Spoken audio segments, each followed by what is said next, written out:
Hello,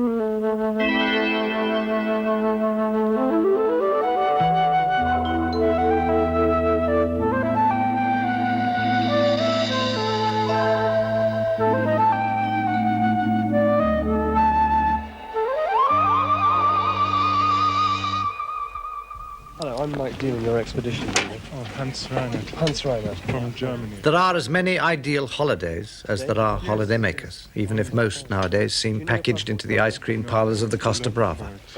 But young people are turning increasingly to a new idea, the adventure expedition. Tiring, uncomfortable, undoubtedly adventurous. You get out of it what you want to get. The desire has an honourable ancestry, cradled in travellers' tales and littered with roads like the Golden Road to Samarkand that have become legend. Each is a rainbow, with some ancient city as its crock of gold.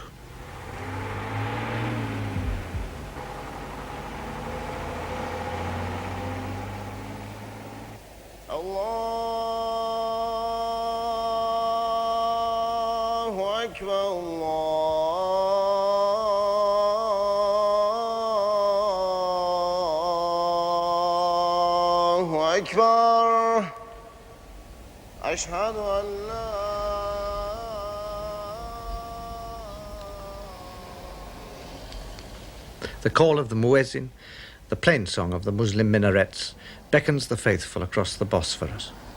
For our travellers, the summons is to a far more distant land. Istanbul will be but one stopping place on the journey from London to Nepal.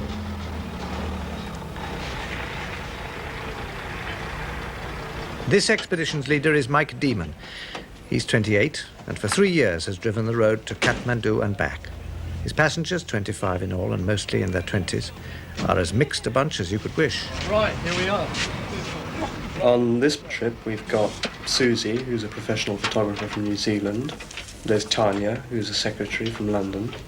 Paul, who's a student from Canada. Ivan, a lifeguard from Australia. Valerie, a nurse from England.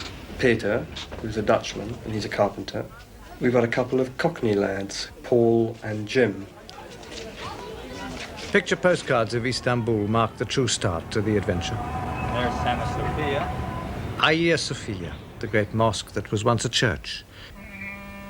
A reminder that Istanbul was Constantinople, and before that Byzantium. Istanbul is the symbolic meeting place of Europe and Asia. It is our travellers' first real chance to test their dreams against the touchstone of reality.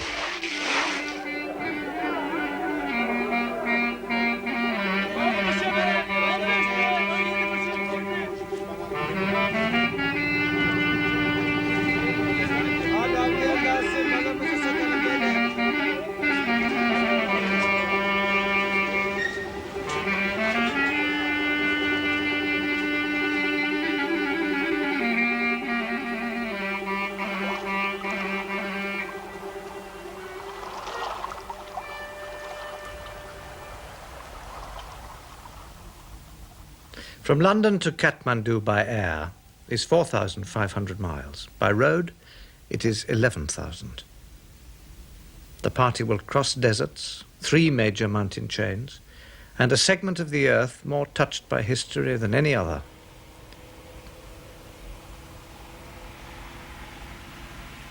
The 12-ton truck will take 3 jolting and jarring months to do it.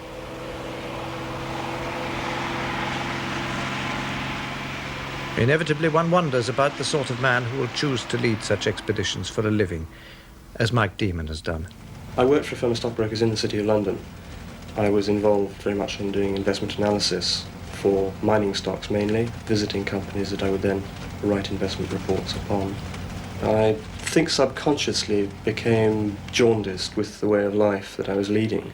One rainy winter morning, when I woke up and I just couldn't face going into an underground train. And I just decided that was it, and I wasn't going to do it anymore.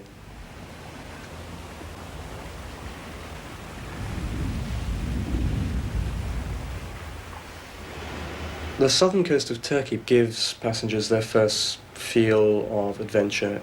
I think for all of our passengers, the allure of adventure is paramount. They could travel by plane, They could even travel in an air-conditioned coach. So there must be something that makes them choose to ride in the back of a truck.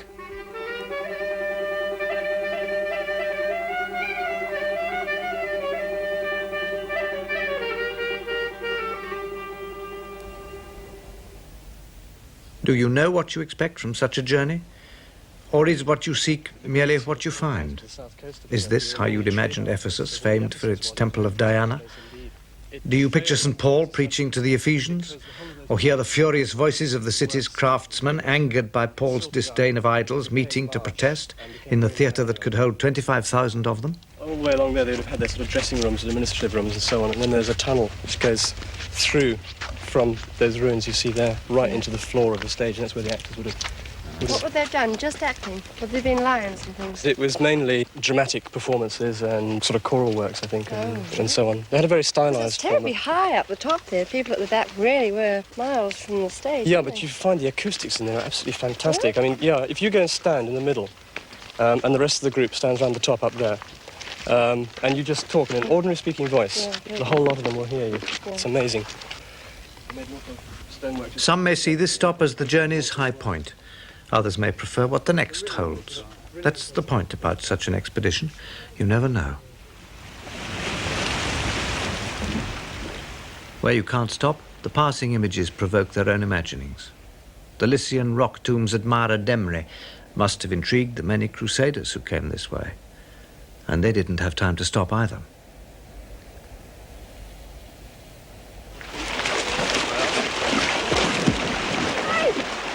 On such a trip, a scene more suited to the family snapshot album serves a double purpose. There are already 3,000 miles of dust to be erased by the waters of the eastern Mediterranean, but there are 8,000 rugged miles still to go, with not a sea in sight.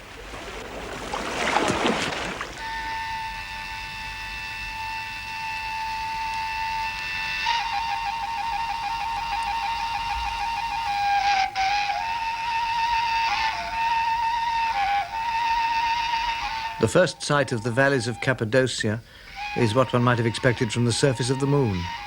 But this lunar landscape is inhabited, with dwellings carved as hideouts in the rock pinnacles by Christians fleeing Muslim persecution.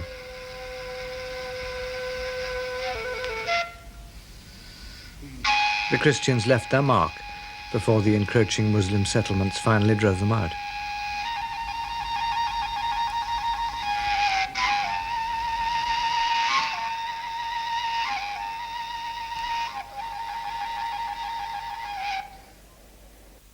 The trail moves on to eastern Turkey. To the north, Mount Ararat, where Noah's Ark came to rest. To the south, Mesopotamia and the Garden of Eden.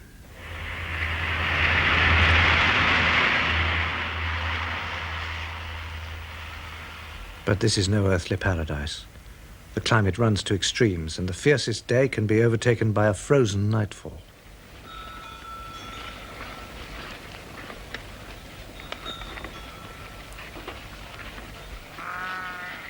The expedition found it at first a hardship to sleep in sub-zero temperatures for 2 or 3 nights, but they got used to it. Gradually, you who travel become toughened. Remember, 700 years ago, Marco Polo came this way on his journey to the Great Khan, and he took 3 years about it.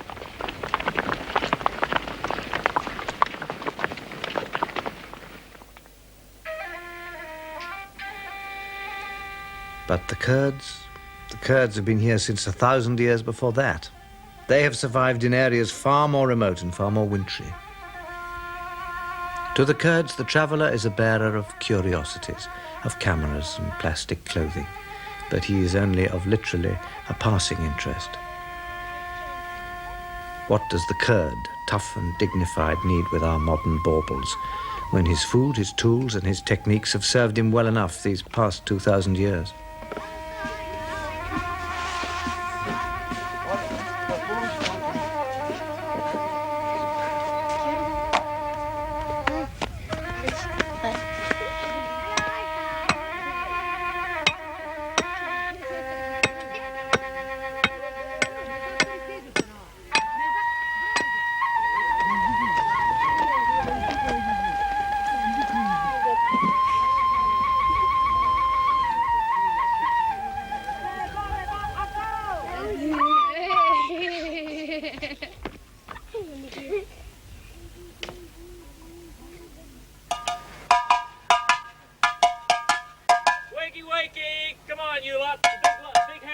the 12, the little one's on the 6.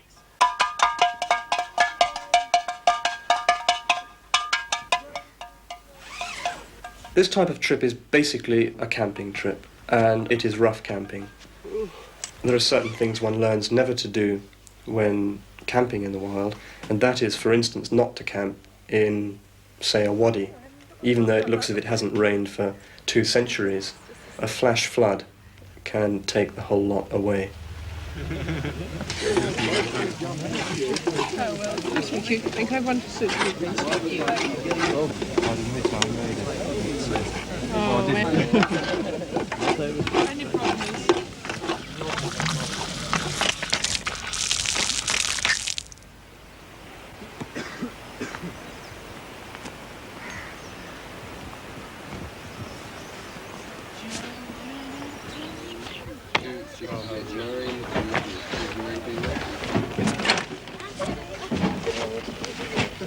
This is a good ride. It's a bloke.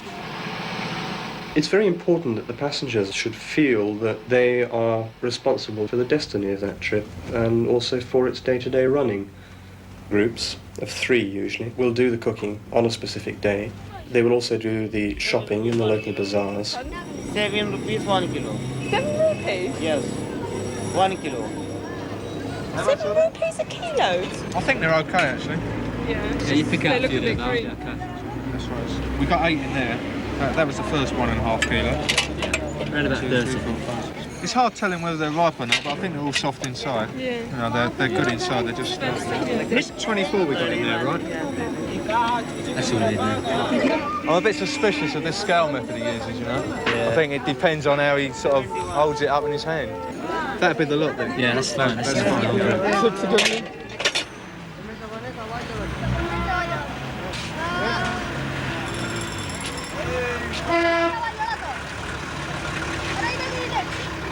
You love doing these, right?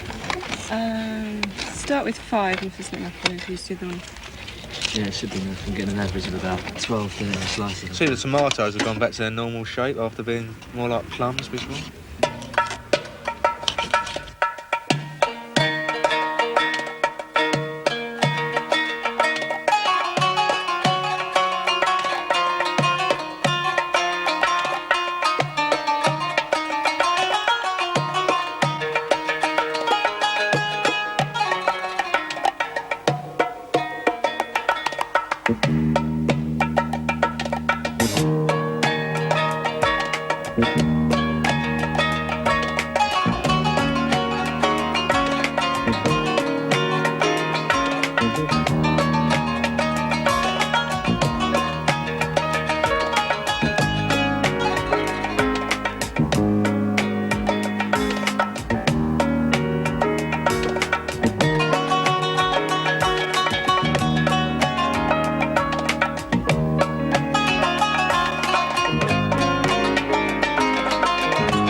The quality of the food on these trips can vary enormously. I've had cordon bleu cooks on trips who've produced the most revolting meals. On the other hand, I've had people who've never cooked in their lives consistently producing very palatable meals. Spend my money. They'd set out from London with 1.5 tons of food to be supplemented by local buying. Mike Demon usually tries to find someone who knows about accountancy to sort out the details. So the total amount spent in that country was 11,000? 11,396. Mike doesn't like to think of himself as in the normal run of tourist guides. There's certainly little similarity between this and a coach trip to Ostend. But before they cross each frontier, he does tell his expeditionaries a little about the country and the culture they are about to meet. In this case, Iran. Our first stop in Iran will be Isfahan, where we'll spend 2.5 days. There's a hell of a lot to see there, and you'll have to ration yourselves. Isfahan, the magic city of the magic carpet. The mosaic of its life as colourful as that on the domes of its many mosques.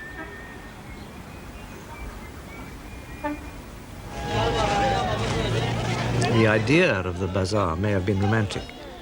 The reality is simply what it is, the Persian marketplace.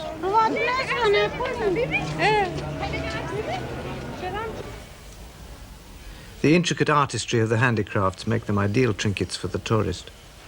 But to the Persian, even the interminably beaten brassware will be merely a household utensil.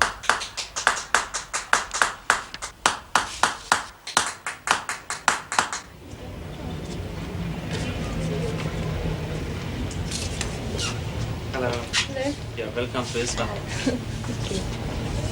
These are all original paintings. These are by imagination. And we use the very nice matter from our literature, from Omar Khayyam. Omar Khayyam was a famous popular poet, and he has very nice stories about peaceful life. You know, these are all by imagination. We have no model. We read the literature, the story of Omar Khayyam, and we make the figures like this, the sketch, and then color. And the faces that we paint in our painting is not flat. It's just by detail. Yeah. The shadow, the color in the face. Magnificent faces, just one by one, the color in the face. And the brush that we use is cat hair brush. It's very, very fine brush. Just one hair on the top of my brush. So when I finish one painting, it takes 1 month. Or some of them is more than 1 month, is 1 year. For instance, that seven Adventure of Rostam. That takes 1 year to paint. Where the artist needs inspiration, he need not stray far from his own front door.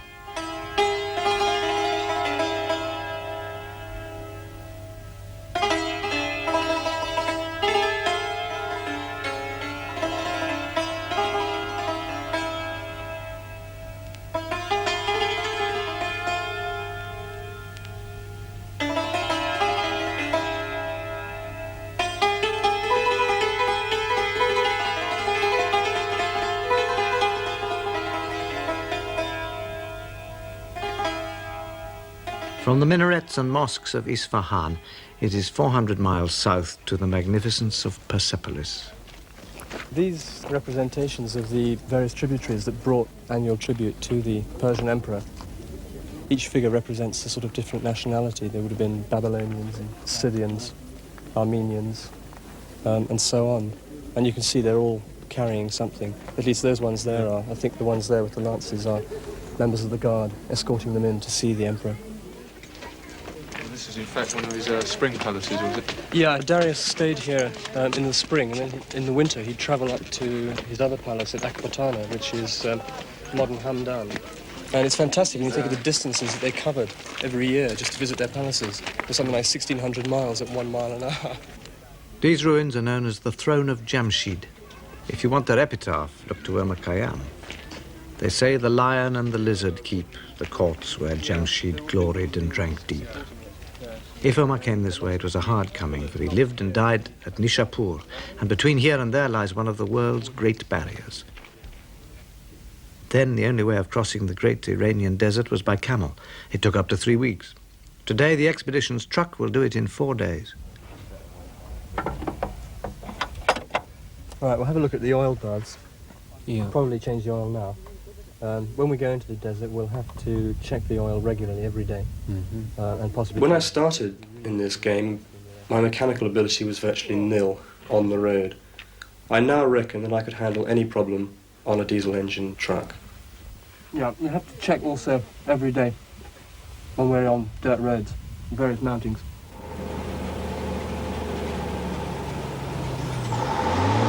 The vehicles that we use for these expeditions are built by ourselves.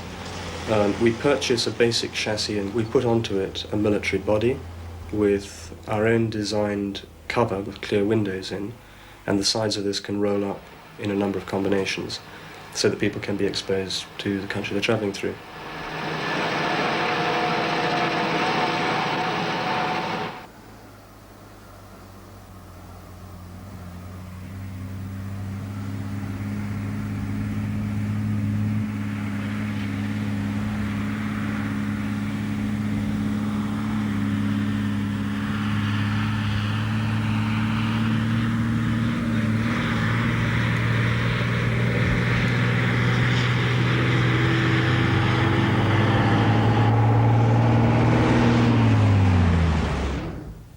The intense heat turns the earth to dust and the dust to powder.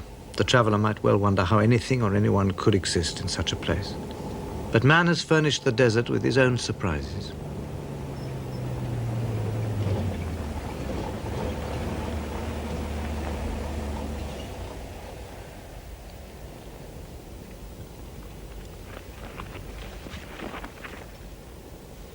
The answer to the heat was water, cool water. Sure, they had their camels, and every schoolboy knows that camels carry water in their humps, but even a camel has to refill. The water was collected in these old brick-lined cisterns and cooled by the draft of air rushing across the surface and up the tall funnel. Simple technology is often the best. Today, although it is dried up through lack of use, its very coolness is a blessing.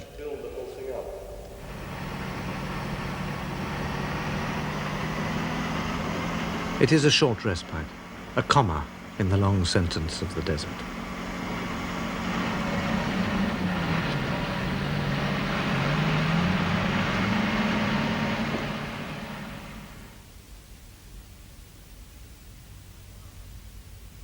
But there are other pauses. The night spent at the ancient caravanserais.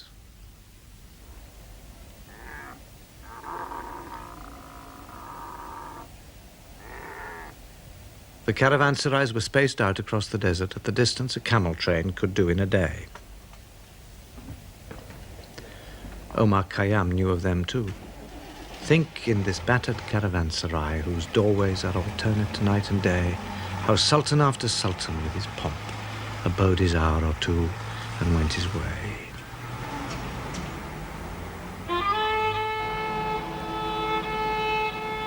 The way was and is back to the desert, punctuated again by tiny villages whose dark corners nourish pockets of cool air, which the traveller's lungs drink greedily.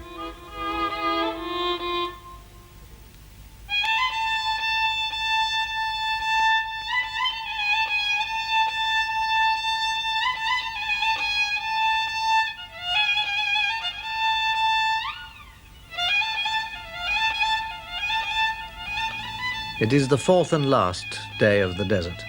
Ahead lies another border, another confrontation with another culture, another country.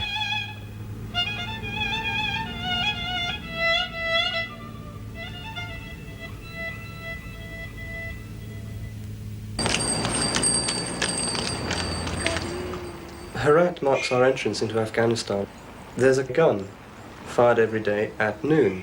But I've always wondered how it is that the gunner sets his watch. Does he do it by the gun, or does he fire the gun according to his watch?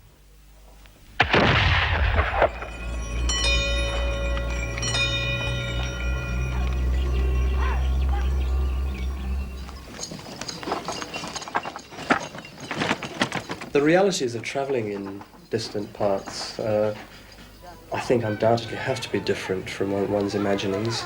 To me, an Afghan was some figure from a woodblock print in a book about India. The reality of an Afghan was so beyond that, their strength of character which comes through in their most simple action. For the normal traveller, there is only one route through Afghanistan, the southern road, which is asphalted. There are two other possibilities, the central route, which goes high into the Hindu Kush, and the northern route. This was the one they decided to try. Keep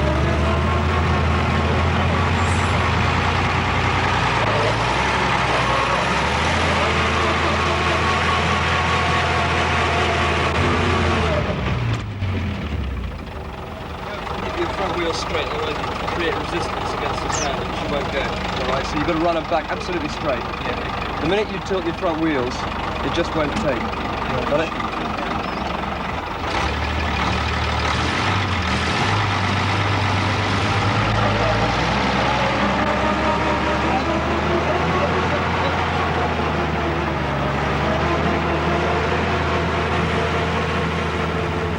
It has been said that to travel hopefully is a better thing than to arrive, and the true success is to labour.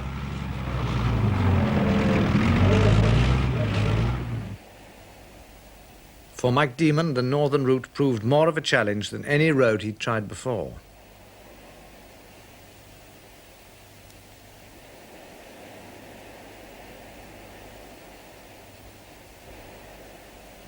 There are invariably hazards on this trip, physical hazards.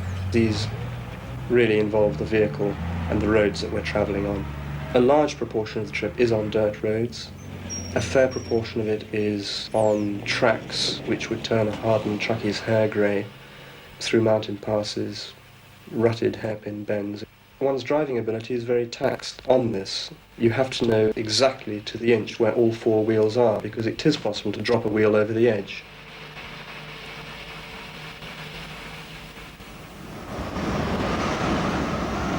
There are other hazards. Crossing a desert called the Dash Delilah, they were hit without warning by a sandstorm. You don't fight a sandstorm. You stop. You have to stop. You can't see where you're going. And you have to batten everything down to protect passengers from driving sand, because the force of the wind can really rip things off the vehicle.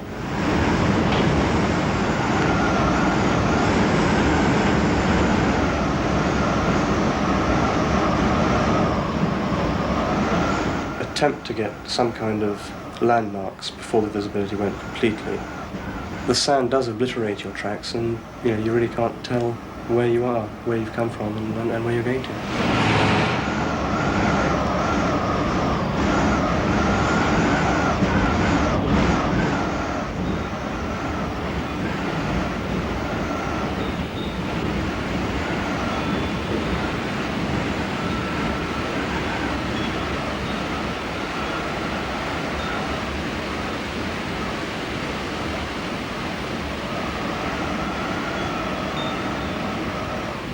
Then you see some Afghan come dozing out of the sand, hardly give you a look, and carry on past. You long to ask, where are you going? Where have you come from? But he just disappears into the murk, going about his everyday business.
The far places of the earth have one great need in common: water.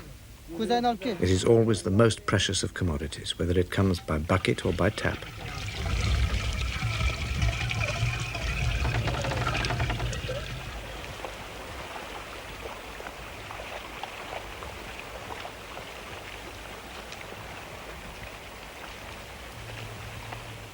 The traveller, dirtied by the trek, comes to appreciate this, as waterless mile succeeds waterless mile. Running water becomes a luxury.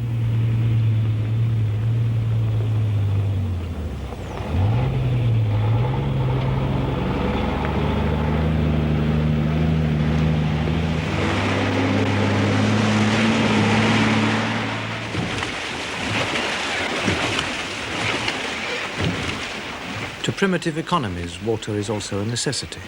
It is a power source that demands neither fuel nor feed.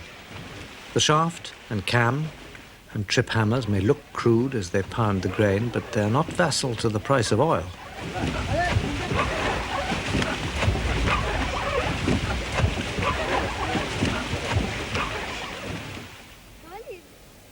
In northern Afghanistan are great cotton fields. The method of collecting the crop is primitive. The cotton gin that transformed the American South has either not reached here or has been ignored. The economy has found its own balance. And what point has wealth if it excludes the excuse for jokes and laughter?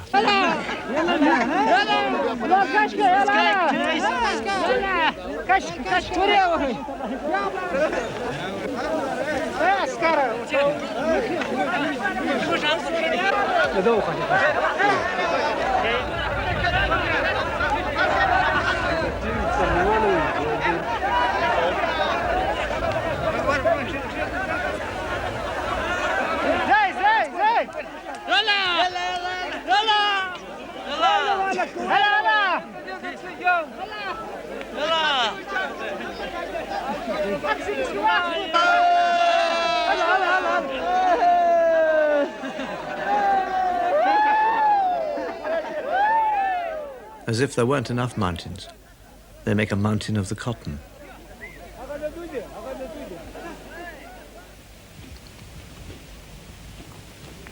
You who travel do so because it is fun, or because it's educational, or in search of some private dream.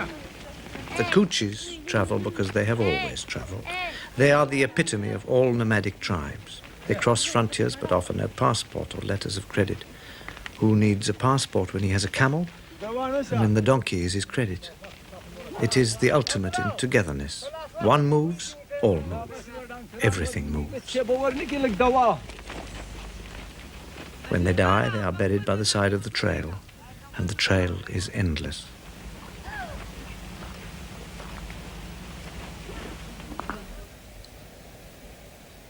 There was death here too at Bamiyan, where Genghis Khan's nephew fell in battle. To his memory, the great conqueror decreed that every living thing, animals, trees, the very grass, should be swept from the Bamiyan valley.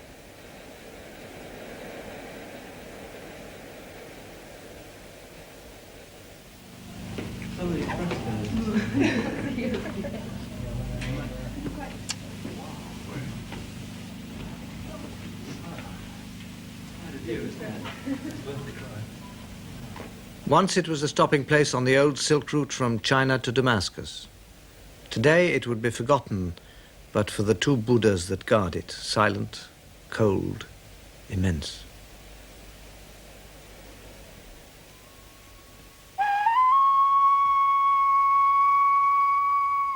"50 miles from Bamiyan, in the center of the Hindu Kush, the 5 lakes of Bandi Amir lie 10,000 feet above sea level.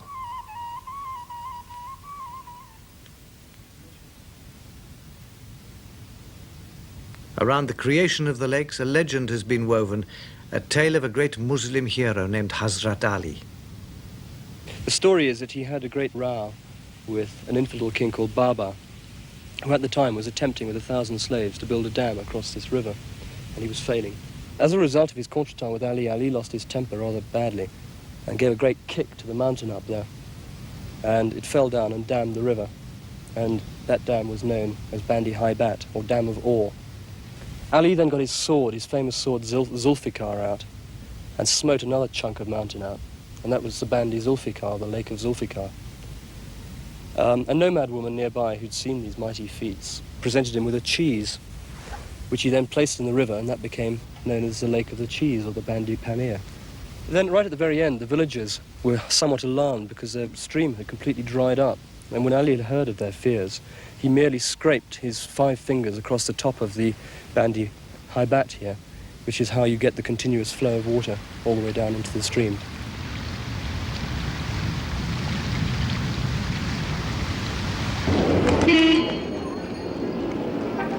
The noise of Lahore in Pakistan is almost hurtful after the silent mountains of Afghanistan.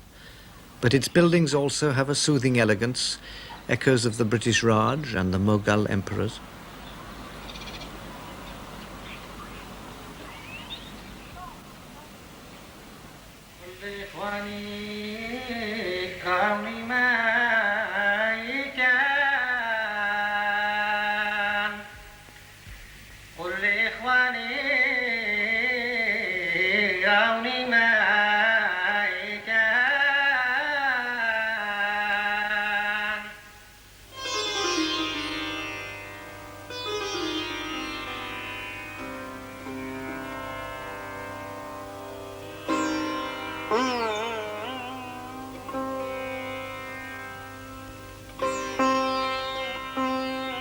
After 2 months of juddering journey across Asia, the traveller finds in Kashmir a longed-for calm.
The tents that have been their home give way to houseboats on a lake. We're waited upon hand and foot, tea in bed in the mornings, afternoon tea. The food we get is excellent, either European or purely Kashmiri food. Is this saffron rice? It really is quite blissful to be able to sit at a table with white linen and to be waited upon. Went to a wood carving factory.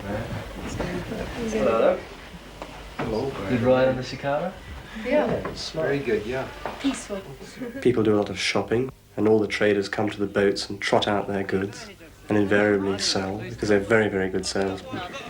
This is groovy and Groovy marvelous, flowers, stupendous, magnificent, fantastic, very good smell. Good chocolate. This is peanut candy. See how much? This are about the 3 rupees each. Would that be honest? Too much. Not too much. We got them cheaper from the other place. Big size, it's not small size. Big banana. Big banana. See when they go halves on? This is a long jacket for men. A fur for generation, which goes from mother to daughter. A possum, shallow coat. This is antelope. This is moolan, a moolan coat. That's it. This is wolf. This is Persian kitten. Yeah, I was explaining you something about the designing part of it. We transfer that whole design first onto the graph paper like this, make the full drawings of it, and that's all on scale. Then after that, suppose these are the colors to be used in this particular carpet. Each color has got its own mark and number in it. And those very marks and numbers you'll find everywhere we here that gives the color scheme for the carpet. Now that goes to the weaver on the loom. If there are 3 or 4 members working together, one of them will just call out the pattern, the call of the numbers, saying put so many knots of red color, come back, leave so many knots behind, put so many knots of blue color, white color, so on and so forth. Then that's how the designs are done. Now after we get them down, looms, we have to wash them.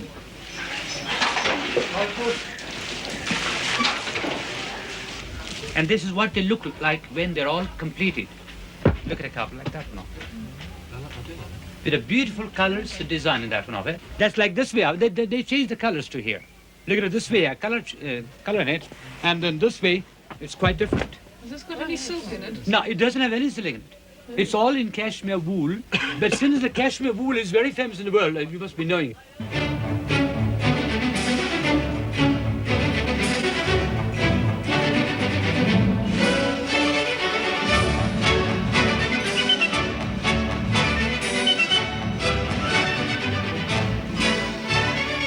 Many think of Delhi only as the capital of British India in the days of the Raj.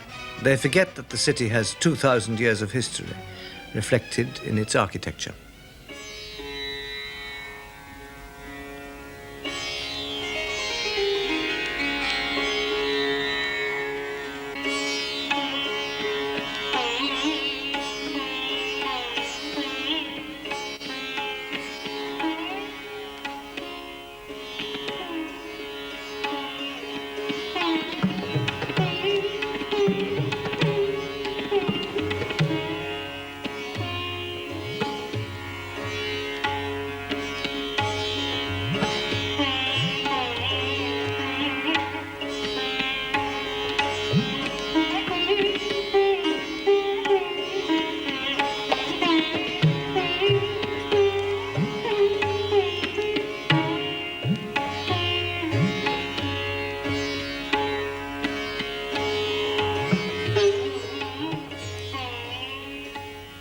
The mere fact of being on the road brings its own realities.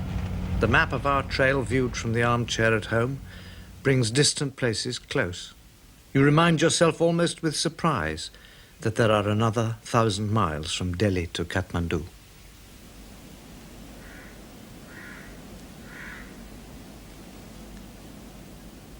120 of those miles bring us to Agra. This is real tourist country, but even the most hardened traveller would not choose to ignore the Taj Mahal.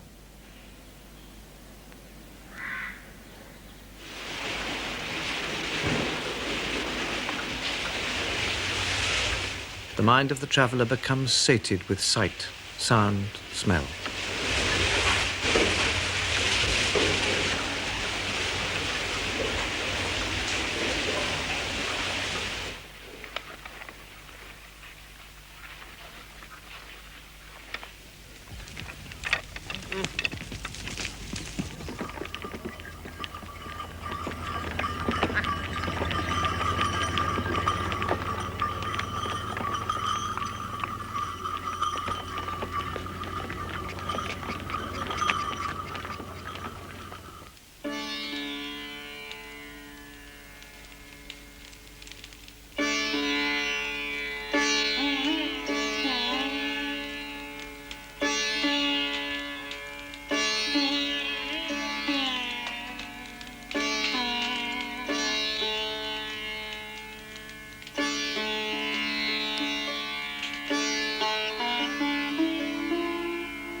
Now the traveller is on a road followed by 1 million pilgrims of another kind, the road to Benares.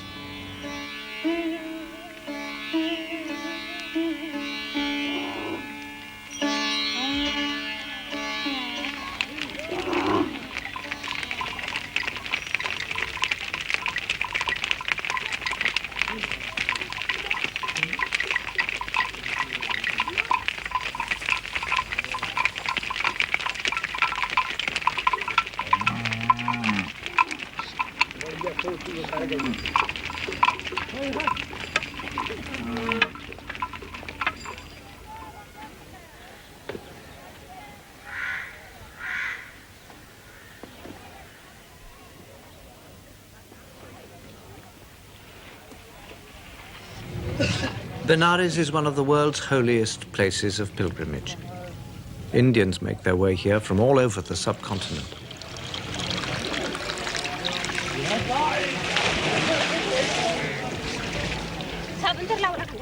On the banks of the Ganges, perfectly ordinary people, prompted only by their Hindu faith, perform not only their ritual ablutions, but all the disciplines of yoga and the other accompaniments to meditation.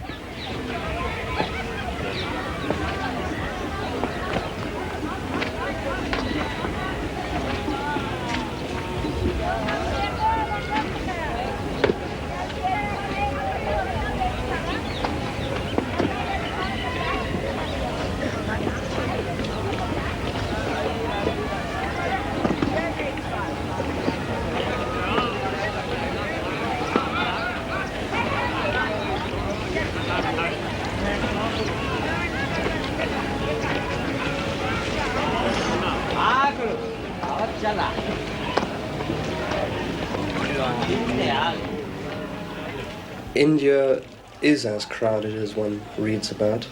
It is as hot as one reads about. But above all, it's a place of total and continuing pressure.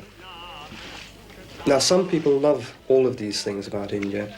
I personally can't take it for long periods of time, and it makes me long to get back up into the hills.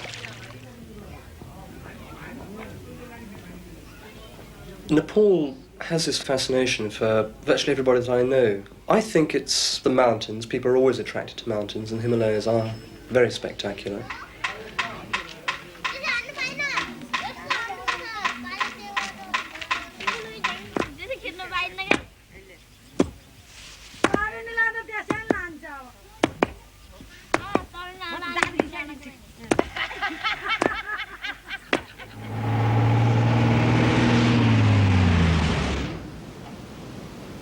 We have crossed our final frontier. Here in the foothills of the Himalayas, we can finally give way to what dreams we will. I think it's true to say that the majority of people who go on these trips leave the trip at the end changed to some degree, in some aspect, from the person who joined that trip. It's my hope that people who start the trip as tourists may end it as travellers. A traveller is someone who proceeds through a country under his own initiative with a certain internal drive to learn, to find out something more than the superficial. The people who come with me are not quite that, otherwise they wouldn't be travelling with me in the first place. But equally, they need not be the sort of person who takes everything that they are told or read in a guidebook at face value. A traveller will question everything. He will not take anything for granted. If there is a sense of mystery about this land, then traveller be content. Perhaps this is what your modern Odyssey was really seeking.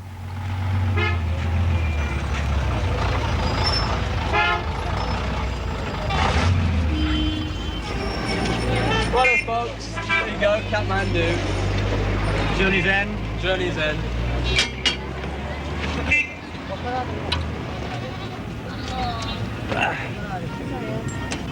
Ramchandra का बास थियो पंचवटी वनमा सुर्पना का आई पुगी कुरा गुन्दै मनमा सोध्न लागि रामचन्द्रलाई तिनीको भन के न भ्रमण गर्यो आज घोर जङ्गल वन भन्न लागि सुर्पनाखाले रामचन्द्र का नजिकै गएर हजुरपति तिमीलाई आज सेवा गर्छु साथैमा रहेर भन्न लागे रामचन्द्रले मेरी छनै छन मेरा भाइ लक्ष्मणलाई जाऊ बरु भन भगवानले हुर्काइदिने आमा कसले तिमीलाई पहिराइदियो यति राम्रो जामा